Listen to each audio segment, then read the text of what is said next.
اور ہم اللہ کے بےلوث شعروں کی ایک مختصر سی ٹکڑی کے ساتھ ان کے ارادوں کو ملیا میٹ کرنے کی تیاریاں کر رہے تھے۔ اس تاریخ اور سنسان پلاٹ پر اترنے کے بعد اول خان کو کسی کو کوئی ہدایت دینے کی ضرورت پیش نہیں آئی۔ پہلے سے دیے ہوئے نمبروں کی ترتیب کے مطابق اس کے آدمی ایک ایک کر کے وہاں سے فالکن ہاؤس کی طرف بڑھتے رہے۔ ان میں سے ہر ایک پوری طرح مسلح تھا۔ ان کے شانوں پر چھوٹی مگر طاقتور خودکار رائفلیں جھول رہی تھیں۔ پشت پر چھوٹے اور وزنی تھیلے لدے ہوئے تھے جن میں فاضل میگزین سے دستی بموں تک ضرورت کا ہر ہلکا اور تباہ کن ہتھیار موجود تھا۔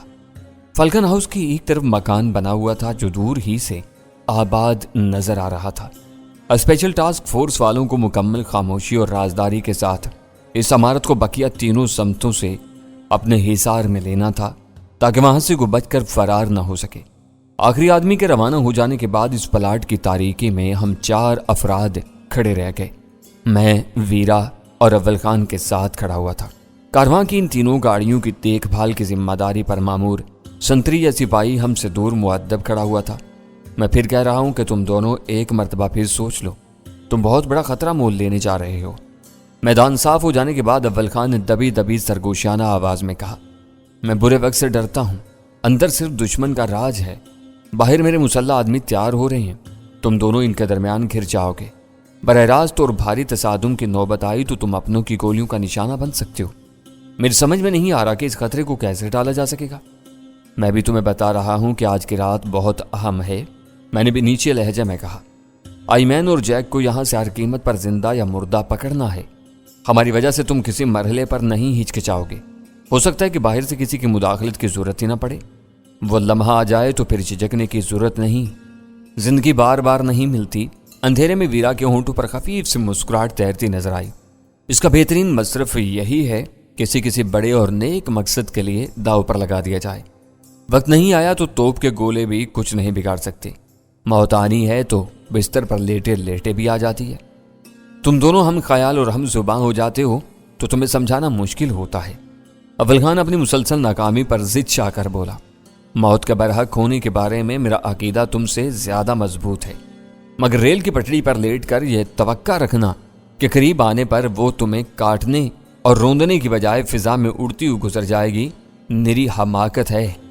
بقیہ باتیں اس مہم سے نمٹنے کے بعد ہوں گی۔ میں نے اسے ہاتھ ملاتے ہوئے کہا، اب ہمیں چل دینا چاہیے۔ اول خان نے بے اختیار مجھے اپنے سینے سے لگا کر بھینچ لیا۔ اس جذباتی معانقے کے بعد اس نے پورے اتفاق سے ویرا سے ہاتھ ملایا اور ہم دونوں وہاں سے چل دیے۔ اول خان کو ہمارے چلے جانے کے بعد اپنی جگہ سنبھالنی تھی۔ تم نے کبھی غالب کو پڑھا ہے؟ میں نے خاموشی سے کچھ دور نکلنے کے بعد ویرا سے پوچھا۔ پڑھا نہیں لیکن نام سنا ہے، وہ تمہاری اردو کا کوئی بڑا شاعر تھا۔ ویرا نے اپنی روایتی بے نیازی سے جواب دیا۔ اس وقت وہ کیوں یاد آ گیا؟ اس نے کہا ہے، بنا کر فقیروں کا ہم بھیس غالب، تماشائے اہل کرم دیکھتے ہیں۔ ویرا ہنس پڑی۔ تاروں کی چھاؤں میں پھیلے ہوئے سناٹے میں مجھے اس کی وہ ہنسی بہت سادہ اور معصومانہ محسوس ہوئی۔ ہم نے فقیروں کا روپ دھارا ہوا ہے تو تمہیں غالب کی شاعری یاد آ رہی ہے؟ اس وقت تم یوں لنگڑا رہے ہو جیسے تمہارا یہ عیب پیدائشی ہے۔ تم نے بھی بہترین سوانگ رچایا ہے، بس اپنی اجلی رنگت سے مار کھا رہی ہو، ورنہ پکی فقیرنی لگ رہی ہوتی۔ ہمارے پیچھے ایک تیز رفتار کار اپنے ہیڈ لیمپس کی تیز روشنی بکیرتی ہوئی نمودار ہوئی اور زن سے ہمارے قریب سے گزر گئی۔ کسی اور دروازے پر سوال کرنے کا ارادہ ہے یا سیدھے وہیں چلو گے؟ ویرا نے پوچھا۔ بس چلتی رہو، یہاں کے رہنے والے اپنے مکانوں میں اس طرح محصور ہیں کہ انہیں باہر کی کچھ خبر نہیں ہوتی۔ دوسروں کے آرام میں خلل انداز ہونے کا کوئی فائدہ نہیں ہے۔ ہم باتیں کرتے ہوئے ذرا سی دیر میں فالکن ہاؤس کے بند چوبی پھاٹک تک پہنچ گئے، جہاں ایک ستون میں اندر سے رابطہ کرنے کے لیے انٹرکام لگا ہوا تھا۔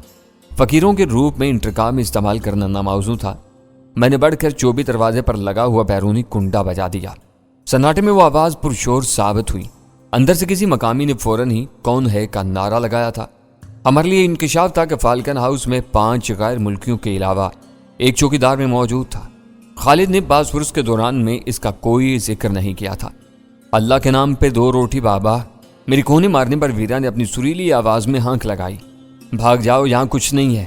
اندر سے وہی آواز آئی، 2 وقت کے بھوکے ہیں، کچھ دے دو بابا، اللہ بھلا کرے گا۔ ویرا نے کنڈا کھڑکا کر التجا کی۔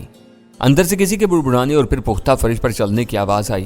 شاید اس نے سمجھ لیا تھا کہ بھکارن ٹھیک تھی، آسانی سے پیچھے چھوڑنے والوں میں سے نہیں تھی۔ چوبی پھاٹک کی ذیلی کھڑکی کھلی اور اس کے پیچھے ایک ذہین اور نوجوان شخص قمیض شلوار میں ملبوس کھڑا نظر آیا۔ اس نے ویرا کو وحشت ناک نظروں سے گھورتے ہوئے کہا، کیا ایک دفعہ کی بات سمجھ میں نہیں آتی جو کنڈا بجائے جا رہی ہو؟ میں نے کسی چندھائے ہوئے آدمی کی طرح اپنی آنکھیں نیم وا کی ہوئی تھیں۔ میں نے دروازے نما کھڑکی سے پورچ میں کھڑی ہوئی دونوں گاڑیاں دیکھ لی تھیں، جن میں سے بلٹ پروف کار دوپہر میں آئی مین کے استعمال میں تھی۔ اس کے پیچھے کھڑی ہوئی لینڈ کروزر میں شاید جیک وہاں پہنچا تھا۔ دے اللہ تیرے دل کی مراد پوری کرے گا، تجھے چاند سے لڑکی ملے گی۔ ویرا نے بے تکلفی سے نوجوان چوکیدار کے کندھے پر ہاتھ رکھ دیا۔ دوسرے ہاتھ سے اس نے اپنی بغل میں کھجانا شروع کر دیا تھا۔ چوکیدار نے ویرا کا ہاتھ اپنے کندھے سے ہٹانے کی کوشش نہیں کی۔ وہ ویرا کے دعوت آمیز انداز سے کچھ مسحور سا ہو گیا تھا۔ میرے لیے وہ قیامت کے لمحات تھے۔ ہمارے اگلے کھیل کا سارا دار و مدار ہماری کامیابی یا ناکامی پر تھا۔ ہمیں بھیک کے بہانے وہاں ٹکنے یا اندر پہنچنے کا موقع مل جاتا تو ہم تیزی سے اپنا کام آگے بڑھا سکتے تھے۔ وہاں پیر جمانے میں ناکامی ہوتی تو ہم فالکن ہاؤس کے مکینوں کو کوستے ہوئے آگے بڑھ کر اول خان سے جا ملتے اور پھر متبادل منصوبے پر عمل درآمد کا آغاز ہو جاتا۔ باہر کون ہے؟ روشن پور سے امریکی لب و لہجے میں کسی نے انگریزی میں سوال کیا اور میرا دل اچھل کر حلقے میں آ گیا۔ وہ امریکی ڈیلٹا فورس کا کوئی کمانڈو تھا جو جیک کی حفاظت کے لیے فالکن ہاؤس کے اگلے حصے کی نگرانی کر رہا تھا۔ مجھے معلوم تھا کہ ویرا کا جو ہاتھ نوجوان چوکیدار کے کندھے پر رکھا ہوا تھا، اس کی ایک انگلی میں زہریلے نگینے والی انگوٹھی اپنی صحیح ترین پوزیشن پر تھی۔ میرے ذرا سے اشارے پر وہ اپنے ہاتھ کا دباؤ بڑھا کر اس نوجوان کو موت کے گھاٹ اتار سکتی تھی، مگر ہمارا ہدف وہ چوکیدار نہیں تھا۔ جب تک ہمیں یہ یقین نہ ہو جاتا کہ اسے ٹھکانے لگانے کے بعد ہم اپنی پیش قدمی جاری رکھ سکیں گے، اسے مارنا بے سود تھا۔ وہ اس گھر کا دربان ضرور تھا مگر زیادہ قصوروار نہیں تھا۔ جوان لڑکی ہے، کچھ مانگ رہی ہے۔ چوکیدار نے پلٹ کر ٹوٹی پھوٹی انگریزی میں جواب دیا اور ویرا کا ہاتھ اس کے شانے سے ڈھلک کر الگ ہو گیا۔ سوال کرنے والا جواب سننے سے پہلے ہی حرکت میں آ چکا تھا۔ اندر کے فرش پر اس کے وزنی قدموں کی چاپ سنائی دے رہی تھی۔ چند لمحوں میں وہ سامنے آ گیا۔ وہ دراز قامت اور گرانڈ ہل امریکی نوجوان تھا۔ اس کے بدن پر چست خاکی وردی چڑھی ہوئی تھی اور ہاتھ میں ایک سب مشین گن کسی کھلونے کی طرح چل رہی تھی۔ اس نے ندیدی اور ناقدانہ نظروں سے ویرا کا جائزہ لیا۔ ویرا کے بال الجھے ہوئے تھے، لباس بھی وہ سیدھا تھا، لیکن اس نے اپنے کپڑوں کو دانستہ کئی ایسے نازک مقامات سے پھاڑا ہوا تھا کہ بلا وجہ ہر مردانہ نگاہ کا وہاں ٹکنا ناگزیر تھا۔ وہ وردی پوش مجھے نظر انداز کر کے پوری بے حیائی سے ویرا بلکہ پھٹے ہوئے کپڑوں سے جھانکتے ہوئے اس کے بدن کے حصوں کو گھورے جا رہا تھا۔ ویرا خود امریکی قومیت سے تعلق رکھتی تھی۔ اس کو امریکی صنف مخالف کے رویوں کا گہرا ادراک تھا۔ اسے وہ بہروپ اختیار کرتے ہوئے یہ مفروضہ پیش نظر رکھا تھا کہ جیک نے دونوں کمانڈوز کو مکان کے احاطے میں چھوڑا ہوا ہوگا اور وہ اپنی تیاری اور کوششوں سے ان میں سے کسی کی توجہ حاصل کرنے میں کامیاب ہو جائے گی۔ میں نے شبہ ظاہر کیا تھا کہ ویرا کا گندا حلیہ شاید ان میں سے کسی کے ذوق کے معیار پر پورا نہ اتر سکے، تو اس نے اعتراض ہنس کر اڑا دیا تھا۔ اس کا کہنا تھا کہ دل پھینک امریکی اپنے جذبوں کی آسودگی کے لیے کسی چیز کی پرواہ نہیں کرتے، گندگی تک کو چاٹ جاتے ہیں۔ وہ سفید فاموں کی منافقت پر بڑی بے رحمی سے تنقید کرتی تھی۔ اس کا کہنا تھا کہ پالتو جانوروں کے ساتھ سر عام ہونے والی معمولی سی زیادتی پر سراپائے احتجاج بن جانے والے بعض گھٹیا لوگ خلوت میں اپنے پالتو جانوروں کے ساتھ ایسی بدسلوکیاں کرتے ہیں کہ گھن آنے لگتی ہے۔ نوجوان چوکیدار نے سفید فام کمانڈو کی دلچسپی کا اندازہ لگا لیا تھا، اس لیے اس کے پیچھے خاموشی سے کھڑا ہوا تھا۔ ویرا کے تفصیلی جائزے سے فارغ ہو کر اس نے ایک سرسری نگاہ میرے اوپر ڈالی اور پھر مڑے بغیر چوکیدار سے پوچھا، کیا اس کا ساتھی اندھا ہے؟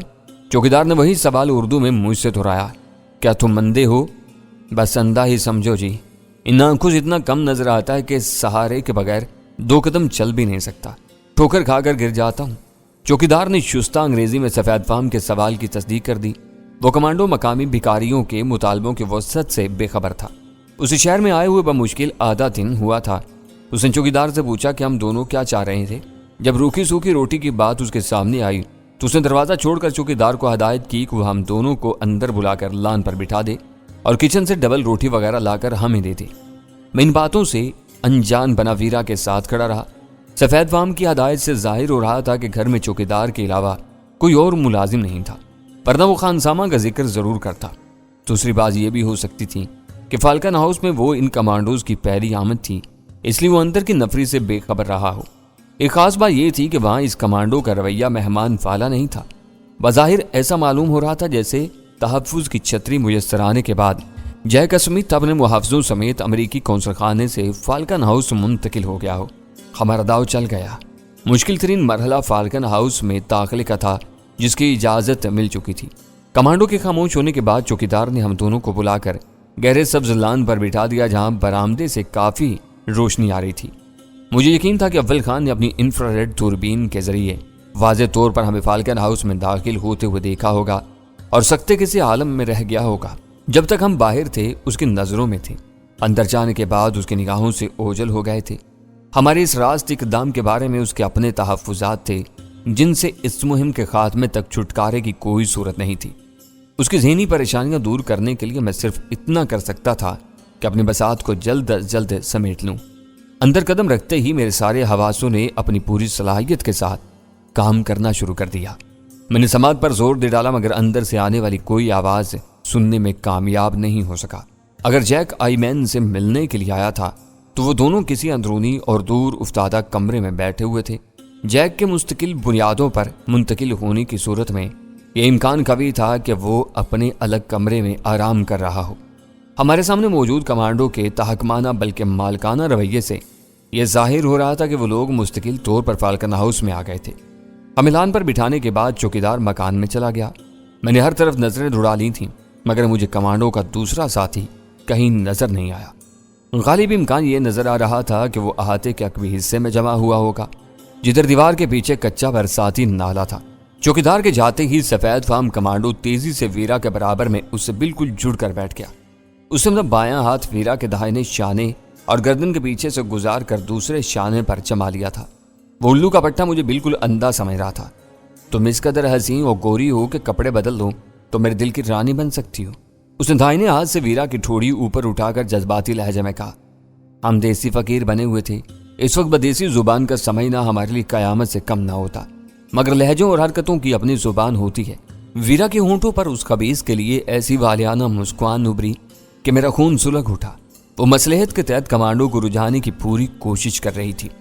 ویرا کی حوصلہ افزائی سے سفید فام کمانڈو کے صبر کا پیمانہ چھلک پڑا اور اس کا چہرہ ویرا کے رخساروں کی طرف جھک گیا۔ میں نے بہت تیزی سے ارد گرد کا جائزہ لیا، قاتل زہر کے نگینے والی انگوٹھی کا رخ درست کیا اور میدان صاف پاتے ہی اپنی جگہ چھوڑ کر اس کمانڈو کی گردن ناپ لی۔ وہ اس وقت ویرا کو اپنے بائیں بازو میں دبوچے اس کے بے پناہ حسن کو خراج عقیدت پیش کرنے کی کوششوں میں مصروف تھا۔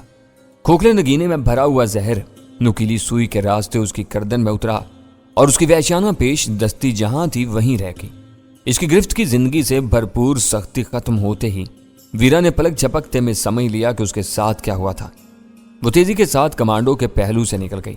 کمانڈو نے ویرا پر دست درازی میں بے صبری کا مظاہرہ کر کے ہمارے کام کو سہل اور بہت تیز کر دیا تھا۔ مجھے امید تھی کہ چوکیدار کو کچن سے کچھ لے کر آنے میں چند منٹ ضرور لگیں گے۔ ہم دونوں نے دیو کامت کمانڈو کی وزنی لاش کو بے دردی سے گھاس پر گھسیٹ کر بڑے بڑے گملوں کے پیچھے پہنچا دیا، جہاں سے اس کا آسانی سے دیکھ لیا جانا ممکن نہیں تھا۔ ویرا نے دوڑ کر اس کی سب مشین گن اٹھائی اور وہ بھی لاش کے اوپر وہیں پھینک دی۔